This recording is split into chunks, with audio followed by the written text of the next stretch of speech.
আসসালামু আলাইকুম। নুরুন্নাহার কিচেন থেকে আপনাদের সবাইকে স্বাগত। কেমন আছেন বন্ধুরা? আশা করি আল্লাহর রহমতে সবাই ভালো আছেন।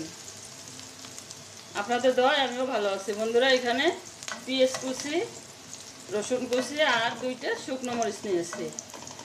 আজকে রান্না করব আমার মায়ের মতো। আমার মা এরকম রান্না করে, 2টা শুকনো মরিচ কালারের জন্য দেয়। পেঁয়াজ মরিচ রসুন এটা আমি একসাথে লাল লাল করে ভেজে নেব।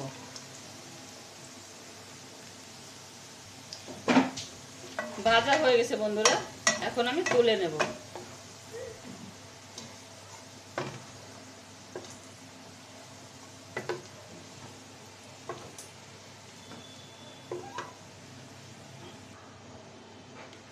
দিয়ে দেবো কিছু কাঁচামরিচ চিরা।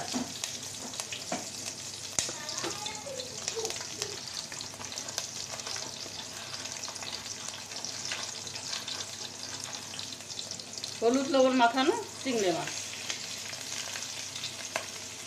আজকে একটু অন্যরকম তরকারি হবে।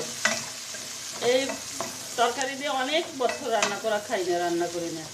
এই তরকারিটা কিনে খাওয়া হয় না। একবার 3-4 বছর আগে আমার বোন দিয়েছিল, সেই সময় খেয়েছিলাম। আর কিনে কোনো সময় খাইনি, আর গ্রামের বাড়িতে খাইছি। আজকে অনেকদিন পরে তরকারিটা কিনে আনছি, রান্না করব। বন্ধুরা, মাছগুলো ভালো করে কষিয়ে নিয়েছি।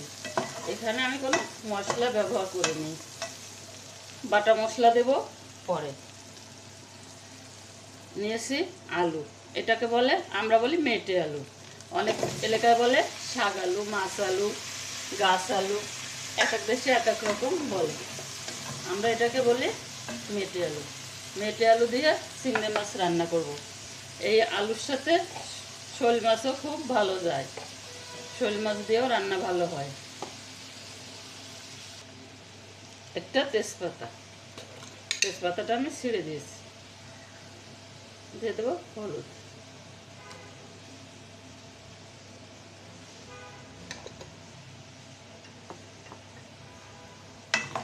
কষিয়ে নেব।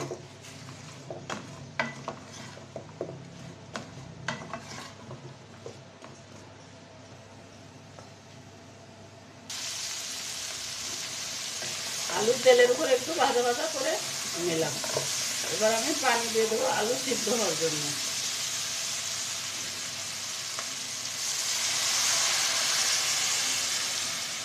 এই আলুটা কিন্তু অনেক নরম হয়ে যায় আর মাখো মাখো ঝোল হয়।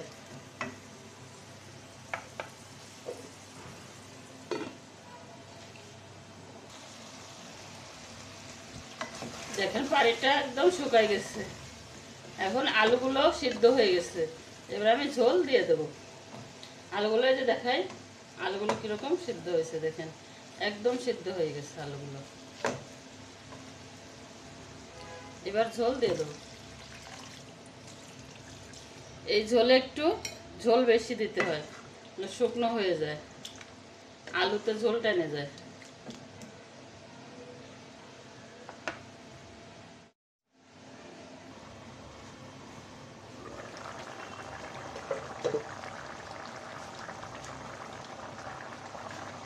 বন্ধুরা, ঝোল হয়ে গেছে। এবার আমি মশলা দিয়ে দেবো।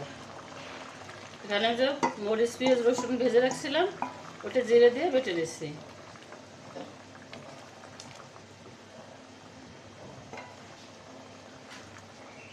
দিয়ে দেবো ধনেপাতা কুচি।